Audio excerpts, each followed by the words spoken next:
Baik, bismillahirrahmanirrahim. Assalamualaikum warahmatullahi wabarakatuh. Halo semua, jumpa lagi pada video pembelajaran pekan ketiga mata kuliah geologi struktur yang pada kali ini kita akan membahas terkait dengan strain pada suatu batuan. Rekan-rekan semua, jadi setelah kita mengetahui adanya deformasi, ada beberapa komponen ya deformasi ya, seperti translasi, adanya rotasi, dilasi, dan distorsi. Nah, tentunya perubahan-perubahan itu ada kaitannya terkait dengan perubahan bentuk begitu kan. Adapun nanti perubahan volume yang nantinya dihubungkan pada material yang non rigid ataupun material yang rigid. Nah, untuk material yang rigid dengan spesifikasi perubahan bentuk atau kadang nanti bisa disertai juga dengan perubahan volumenya, itu yang menjadi bahasan pada pekan ini. Karena memang terkait dengan strain, yaitu strain secara bahasa kan merupakan perubahan ukuran dan bentuk ya, yang dialami oleh suatu benda pada saat terdeformasi. Nah, sedangkan kita akan melihat strain yang terjadi pada batuan. Karena memang objek geologi itu merupakan batuan. Baik batuan beku, batuan metamorf, batuan sedimen. Baik, outline pertemuan pada pekan ketiga, ini ada 5 hal penting. Yang pertama adalah ada progressive deformation. Lalu yang kedua ada penjelasan terkait dengan apa itu pure shear dan simple shear. Yang ketiga ada strain measurement, pengukuran strain begitu ya. Bagaimana cara mengukur atau mengkuantifikasi sebuah strain atau ups. Lalu ada strain pada Mohr circle. Nah, ini dia. Ini merupakan salah satu capaian ya, capaian rekan-rekan semua, capaian pembelajaran mata kuliah. Salah satunya memahami Mohr circle baik strain maupun stress begitu ya. Nanti kita bahas di situ. Dan yang terakhir adalah hubungan antara strain atau hubungan antara stress dengan strain. Yang nantinya ini bisa menjadi benang merah pada pertemuan pekan selanjutnya. Yang mudah-mudahan kita bisa membahas terkait dengan stress. Baik, nah, kita mulai pada tahap awal, maksudnya bagian yang pertama. Jadi pada pertemuan lalu, saya sudah menyampaikan di akhir pertemuan, ada yang dinamakan sebagai progressive deformation. Dan tentunya nanti akan ada kemenerusannya ya, yaitu flow parameter. Baik, nah ketika kita berbicara progressive deformation, dengan melihat gambar ini, coba pikirkan sejenak apa yang ada di bayangan kalian. Nah, seolah-olah seperti sebuah perubahan, deformasi kan perubahannya, yang terjadi secara progresif Pak, secara terus-menerus Pak, begitu ya. Jadi kalau misal, kurang lebih seperti itu ya. Jadi secara istilah, jadi progressive deformation itu merupakan sebuah konsep yang membahas gerakan sebuah benda, dalam hal ini batuan ya, dari keadaan sebelum terdeformasi hingga sampai keadaan akhir deformasi tersebut. Jadi tahapan dari benda yang tadinya normal menjadi yang kita lihat saat ini ya, ini merupakan progressive deformation, tahapan dari sebuah progressive deformation. Dan tentunya kita melihat nih teman-teman, ada step by step penggambarannya, urutan-urutan keadaan strain yang dialami oleh sebuah benda selama deformasi, selama progressive deformasi. Nah, ini yang kita sebut sebagai strain path. Oke ya. Ini merupakan strain path, urutan-urutannya ini.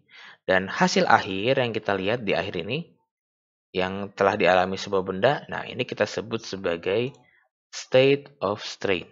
Nah, apa yang kita lihat pada lapangan, di lapangan maksudnya, itu yang kita lihat sebagai state of strain. Nah, baik. Nah, untuk menjelaskan progressive deformation, nanti kita akan melihat beberapa parameter terkait dengan kondisi batasnya seperti apa. Kalau seperti yang saya sudah katakan di pekan lalu, bahwasanya kita berbicara bidang 3 dimensi, otomatis kita akan berbicara 3 sumbu yang berbeda. Ada sumbu X, ada sumbu Y, dan sumbu Z ya. Kadang Y-nya di atas di sini di vertikal, kadang Y-nya di sini ya di depan gitu ya. Nah, itu sama saja, yang penting kita berbicara 3 sumbu. Lalu yang kedua kita melihat parameter flow-nya. Nah, apa itu flow? Nah, ini ada flow apophis. Ini apa flow apophis? Nanti kita akan bahas di situ. Lalu nanti kita lihat ada pengaruh dari rotasinya dan nanti ada perubahan bentuknya di situ. Baik, nah rekan-rekan untuk state of strain sendiri, nah teman-teman bisa rujuk ke pembahasan di video lalu, di video ketiga ya, kita sudah memiliki prinsipal axis strain ya, atau sumbu prinsip dari strain begitu ya. Nah, kita ditunjukkan dengan sebuah ellipsoid. Ada S1, S2, dan S3. Nah, state of strain juga seharusnya atau pasti bisa digambarkan sebagai strain ellipsoid. Di sebuah strain ellipsoid dalam konteks 3 dimensi atau 2 dimensi, kita bilang strain ellipse begitu ya. Jadi strain ellipsoid itu juga merupakan gambaran lengkap dari state of strain. Oke, dicatat baik-baik ya rekan-rekan karena mungkin nanti akan saya tanyakan langsung tuh di kelas. Baik, nah lalu kita beranjak ke finite and infinitesimal strain. Oke, pelan-pelan. Jadi kita bayangkan dulu sebuah lingkaran yang tentunya ketika dia terdeformasi dia akan berubah menjadi elips. Nah, ada istilahnya ada finite strain dan ada istilahnya infinitesimal strain. Nah, apa ini?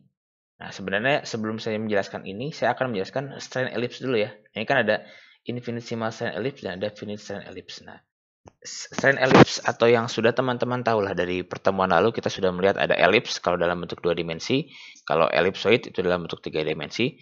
Jadi strain ellipse itu sendiri itu menggambarkan distorsi atau perubahan bentuk yang telah diakomodasi oleh benda geologi dalam hal ini batuan ya, dan menggambarkan bentuk lingkaran imajiner yang berubah tentunya ya. Jadi awalnya lingkaran pasti dia berubah menjadi elips atau mostly jadi elips kan pasti lingkarannya.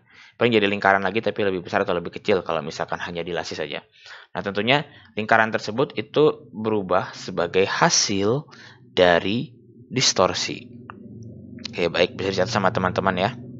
Jadi kita sudah sepakat strain ellipse itu merupakan gambaran distorsi. Oke, nah lalu apa yang dimaksud dengan infinitesimal dan apa yang dimaksud dengan finite? Nah, tadi ada finite sama infinite begitu kan. Jadi ada sesuatu hal yang berlawanan nih. Jadi kalau kita berbicara infinite dulu ya, teman-teman ya.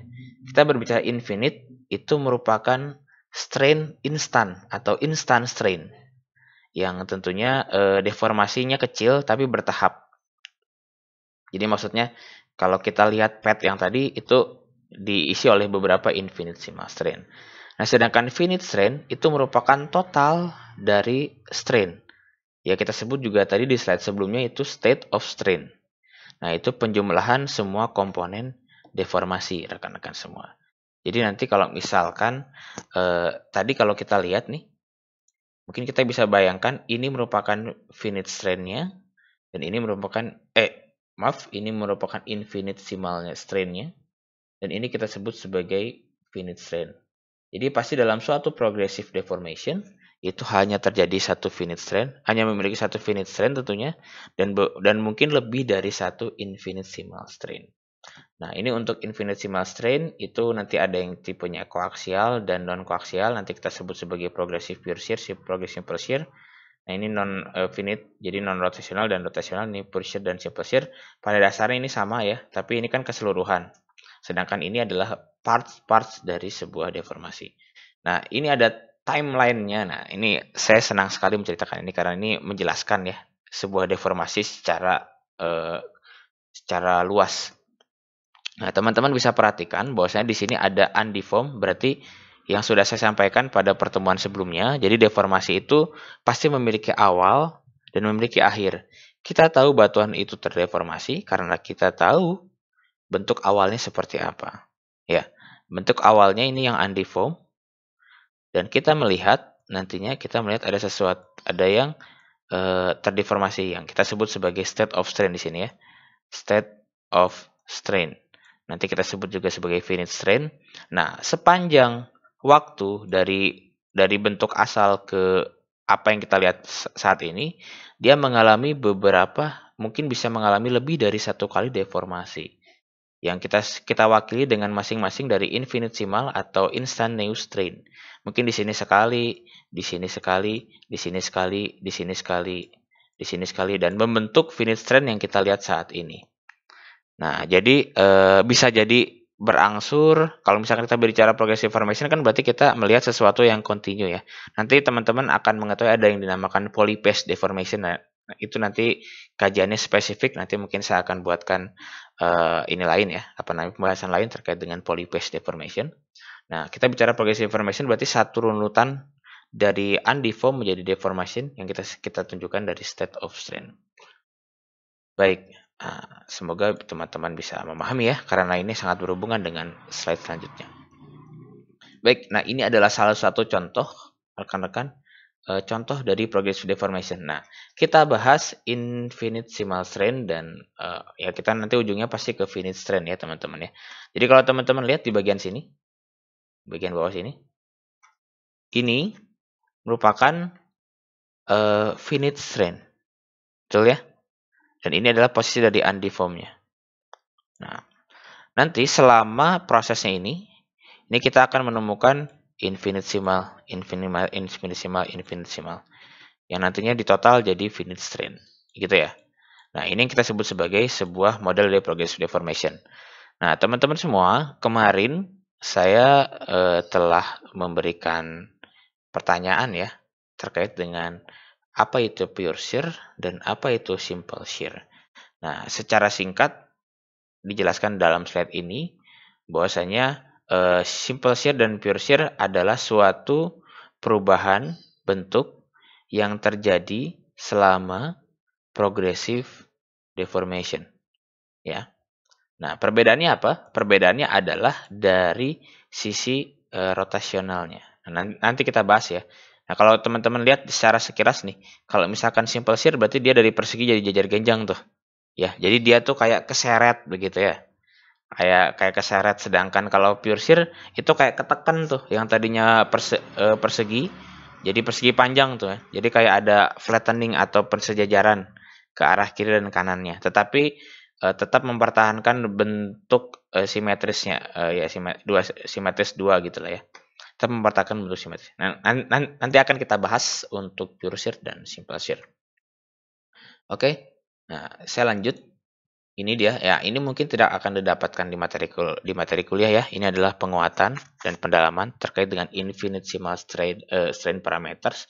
Jadi ada beberapa parameter instantaneous strain yang terjadi, yang tentunya bisa kita interpretasi pada finite strain yang kita lihat. Nah, sebenarnya kalau kita baca dulu, jadi di lapangan kita dapat mempelajari produk akhir deformasi ya, state of strain tadi ya. Namun yang penting juga kita harus mengetahui sejarah dari deformasi batuan. Yang bagian deformasinya berkembang dari undeformed menjadi deformed state seperti itu ya. Nah, progressive strain tadi itu memiliki beberapa parameter yang bisa kita amati atau kita bayangkan. Yang pertama adalah infinitesimal stretching axis ya, atau nanti kita sebut sebagai ISA gitu ya.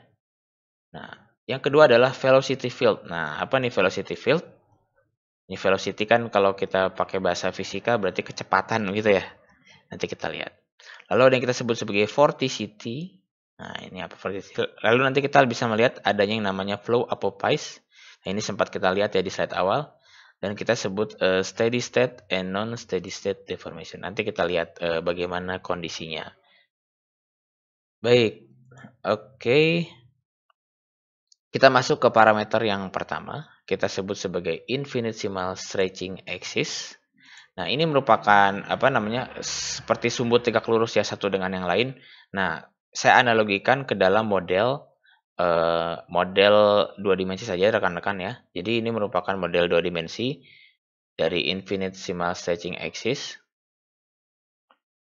Nah, teman-teman bisa lihat semuanya jadi ada dua ya, karena kita berbicara dua dimensi, berarti kita berbicara ada dua sumbu utama yaitu sumbu ISA1 dan ISA3. Apa yang kita sebut sebagai ESA1 ini kita sebut sebagai strain maksimum ya, atau peregangan maksimum. Ini sama dengan S1 kalau misalkan di principal strain axis begitu ya. Nah, tapi ini kan instantaneous berarti kan hanya satu pad saja ya. Nah, ini ESA1 dan ESA3. Nah, ini kalau ESA3 peregangan minimum. Jadi seolah-olah nanti ini kan sebuah lingkaran ya, teman-teman ya. Jadi ketika dia terdeformasi, mungkin dia akan berubah menjadi seperti ini. Nah, nanti kita bisa melihat parameter dari ESA-nya di sini. Ini ESA1 tentunya ya. Dia memanjang. Sedangkan ESA3 cenderung dia memendek. Begitu. Nah, ini salah satu contoh untuk atau salah satu parameter ya. Nah, ini parameter yang pertama. Lalu parameter yang kedua itu yang kita sebut sebagai velocity field. Jadi velocity field itu menggambarkan arah gerakan partikel saat perubahan bentuk atau saat strain itu berlangsung. Yang dinyatakan sebagai dari rumusnya V sama dengan Lx ditambah T. Jadi ini kita berbicara tensor gradiennya ya. Berarti kita berbicara V-nya berarti velocity, Lx itu sebenarnya L itu tensor gradient velocity, nanti sebenarnya arahnya, lalu kita lihat translasinya jadi sejauh mana dia pergeserannya dan ditambah pergeserannya dan juga di mana posisi partikelnya. Tentunya teman-teman semua kita tahu misalkan kemarin translasi aja. Dari bentuk sini, dia akan berpindah ke sini mungkin ya. Nah, ini kan dia mengalami pergeseran. Nah, ini kita nanti lihat kecepatannya. Ya, kecepatan partikelnya itu seperti apa. Tapi bukan kecepatan dalam satuan kilometer begitu ya. Tapi kecepatan di dalam sumbu internalnya, di dalam koordinat internalnya. Jadi, bagian sini, contoh yang bagian atas, sini saja ya, bagian sini saja, atas ini dia bergesernya lebih jauh daripada bagian bawah misalkan ya. Otomatis kecepatannya atau velocity-nya itu mungkin lebih besar di bagian sini daripada di bagian bawah. Gampangnya seperti itu. Nah, ini sebenarnya kita sudah masuk ke aspek ini ya, aspek dalam skala kecil sebenarnya nih untuk velocity field. Tapi memang ini sebagai parameter. Jadi parameter itu adalah yang bisa menunjukkan atau membuktikan secara jelas bahwasanya dia mengalami strain gitu. Itu yang kedua. Nah, itu singkat saja. Nah, parameter yang ketiga kita sebut sebagai vorticity. Nah, vorticity ini merupakan konsep yang sering digunakan dalam ilmu atmosfer dan dinamika fluida. Jadi, kalau dibayangkan ini seperti ini ya, seperti ada sebuah roda yang bergerak begitu ya. Dia bergerak, berputar gitu pada porosnya tentunya. Dia berputar pada porosnya sesuai dengan arah pergerakan yang hadir. Ini kan dia berputar searah jarum jam, arusnya di sini ya. Jadi pasti rodanya berputar searah jarum jam karena dia memiliki arah gayanya seperti ini. Nah, sama juga vorticity terjadi pada suatu batuan, dalam hal ini batuan yang non rigid ya, mostly yang non rigid begitu. Nah, tentunya ini kalau misalkan kita berbicara vorticity berarti adalah ukuran rotasi internal selama deformasi. Nah, ini dia. Kita bicara rotasi internal sama deformasi. Jadi walaupun nanti dihubungkan dengan ini ya, dengan tadi pure shear dan simple shear, nanti hubungannya dengan rotasi eksternal. Jadi sebenarnya kalau kita berbicara vorticity adalah ukuran rotasi internal ya rekan-rekannya. Jadi internal pada batuan tersebut. Jadi kita kemarin berbicara reference frame, ada yang, ini saya ulang lagi ya, ada yang eksternal dan ada bagian yang internal di sini. Nah, ini bagian internal, ini bagian eksternal. Ya. Jadi rotasinya dari internal. Oke, tapi nanti kita lihat nanti sebenarnya ada hubungannya itu ke arah eksternal juga. Nah, nanti vorticity itu satuannya sebenarnya kita sebut sebagai ini ya, W omega ya. Seperti W omega begitu. Nanti saya akan koreksi kalau misalkan saya salah. Nah, ini dihitungnya kecepatan sudut dihubungkan dengan kecepatan sudut dan medan kecepatan.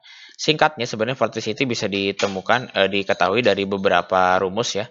Ataupun dari vorticity ini kita bisa mengetahui tingkat strain utama. Nah, perhitungannya teman-teman ada di belakang di slide selanjutnya, nanti silakan dibaca saja. Nah, tapi yang ingin saya sampaikan, vorticity itu memiliki nilai maksimal sama dengan 1. Kalau untuk batuan. Jadi kalau lebih dari 1 itu sudah terputar banget tuh batuannya ya. Sudah putar-putar gitu kan.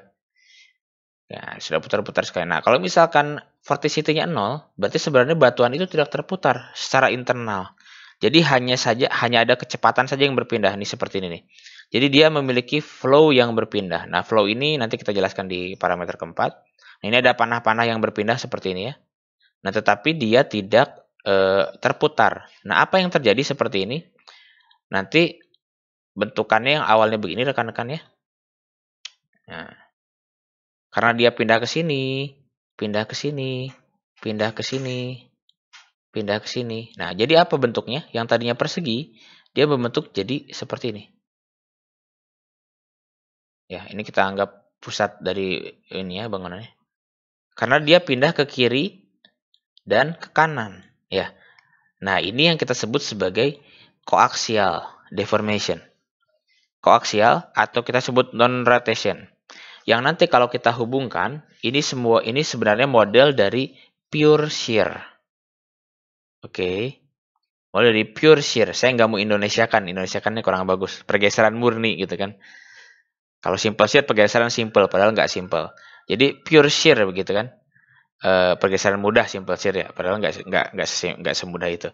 Pure shear atau coaxial non rotation. Oke, baik. Nah, ini untuk vorticity sama dengan 0. Nah, ketika kita berbicara vorticity sama dengan 1, apa yang terjadi? Bentukannya seperti ini teman-teman semua. Jadi, kita lihat di sini kalau kita lihat dulu arah flow-nya. Flow-nya itu pergi ke atas, ke kanan, dan ke kiri nih. Ya, dia kebagi dalam dua bagian gitu kan ya. Kalau yang tadi yang tadi bagian atasnya, sorry, ya, lihat pointernya baik-baik ya. Yang tadi bagian atas ini geser ke kiri, bagian atas ini geser ke kanan, ya. Sekarang nggak seperti itu. Jadi bagian atas ini geser ke kanan semua. Bagian bawah geser ke kiri semuanya. Jadi dari persegi tadi dia akan membentuk apa? Dia akan membentuk jajar genjang. Gitu ya. Nah, yang kita lihat gambarnya seperti gambar di sini. Jadi nanti si lingkarannya ini, si poros ini otomatis berputar tuh, ya. Atau porosnya ini berputar karena satu geser ke arah sini kan, satu ngegeser ke arah sini. Jadi dia pasti berputar searah jarum jam. Nah kalau ini kan enggak tuh, kalau bagian sini kan enggak, karena memang yang satu geser ke kanan, satu geser ke kiri.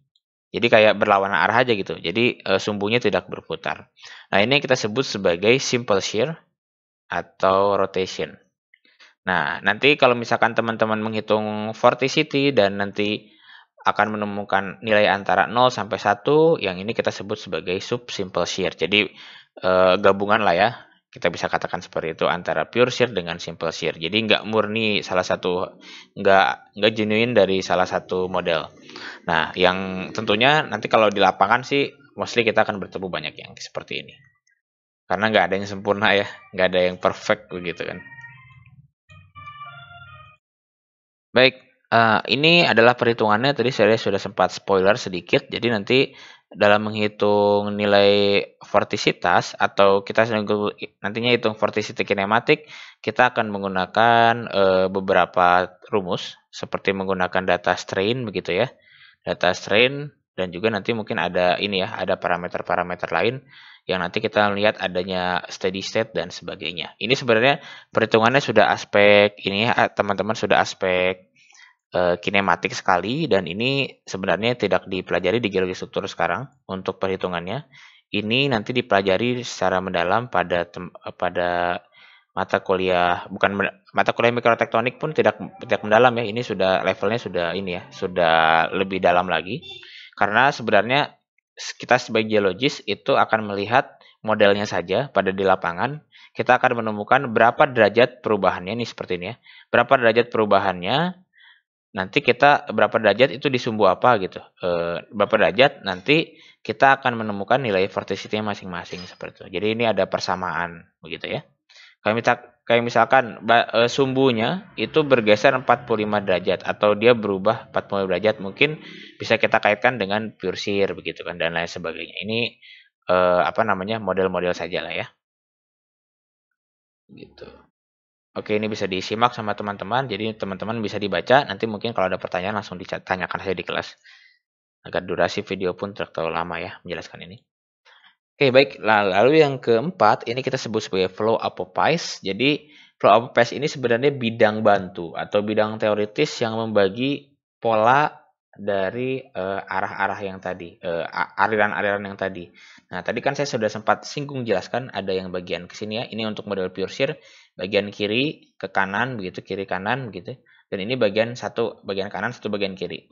Nah, flow apophis ini adalah bidang yang membagi dua bagian-bagian ini teman-teman semua. Jadi kalau teman-teman bayangkan, nah ketika saya menggambarkan bagian yang seperti ini, kita akan membagi ke dalam ini kan. Dia memiliki satu arah, bukan memiliki satu arah. Dia memiliki satu bidang garis yang sama, yaitu secara horizontal, tapi arahnya berbeda.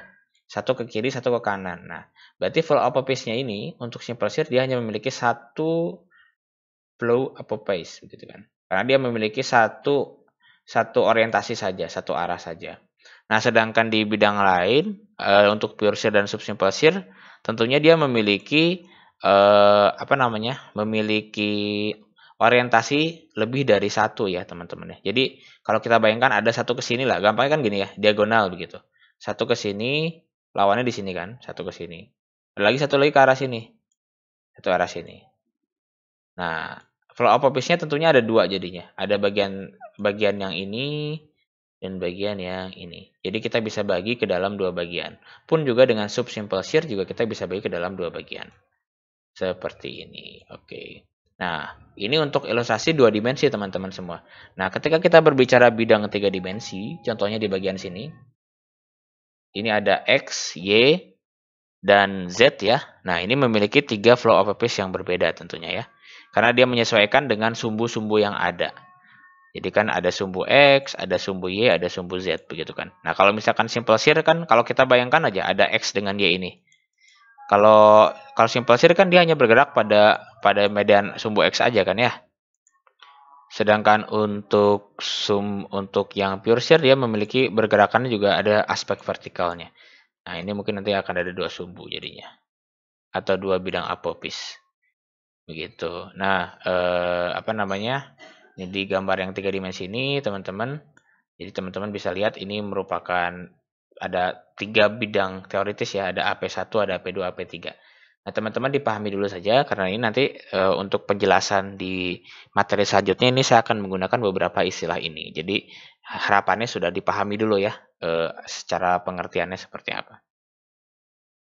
Oke, baik. Kita lanjut lagi ke parameter kelima. Ini adalah namanya stability atau steady state deformation. Jadi ini sama deformasi steady state, kita baca ya. Parameter infinitesimal strain serta orientasi instantaneous stretching axis, ini parameter yang pertama, tetap konstan sepanjang riwayat deformasi, namun kecepatan strain dapat bervariasi. Oke, itu poin yang pertama. Nah, poin kedua, ketika parameter infinitesimal strain berubah selama riwayat deformasi, deformasi adalah non-steady state. Jadi ada dua, dalam hal ini stabilitas ada steady state, ada non-steady state. Jadi kalau steady state itu ISA-nya konstan, walaupun kecepatannya berubah-ubah. Nah, tetapi ketika kita berbicara yang non-steady state, ISA-nya berubah-ubah.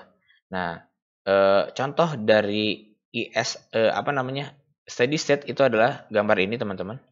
Gambar ini ke sini. Ini steady state. Ya. Nah, ketika sudah non-steady state adalah ketika ada pure shear, terus nanti dipadukan dengan simple shear. Ataupun dengan simple shear berubah jadi pure shear. Nah, ini yang kita sebut sebagai non-steady state. Nah, mostly ketika teman-teman memiliki shear strain yang besar, nah, coba diingat-ingat lagi apa itu shear strain, logonya gamma ya, teman-teman ya. Diingat lagi, shear strain yang besar, semakin besar shear strain, kemungkinan non-steady state itu lebih sering terjadi. Oke, baik. Nah, terakhir pada bagian ini adalah finite strain. Jadi ini merupakan perubahan dari akhirnya seperti itu. Nah, ini modelnya yang tadinya lingkaran jadi elips begitu kan ya. Nah, ini kita sebut ini simple shear, ini pure shear. Jadi pure shear itu kalau dari gambar lingkaran teman-teman dia pasti akan pepet jadinya tuh. Nanti kita jelaskan di video selanjutnya ya lengkapnya. Nah, simple shear itu berubah dari lingkaran begini jadi memanjang gitu kan ya, seolah-olah. Kan kalau dari lingkaran jadi jajar genjang, jadi dia bentuk elips seperti ini. Oke, nanti kita bahas lengkap di video selanjutnya. Nah, teman-teman, untuk video pembelajaran pekan 3 ini, mohon diluangkan waktu lebih banyak ya, karena materinya banyak dan apa namanya, dan cukup mahal saya katakan, karena memang perlu perhatian ekstra. Karena kalau misalkan sedikit kelewat, skip, ketiduran, mungkin harus mengulang lagi tuh agar bisa mengetahui hubungan-hubungan antar bagian. Oke, baik, saya cukupkan video pembelajaran yang pertama pada pekan ketiga ini. Terima kasih. Assalamualaikum warahmatullahi wabarakatuh.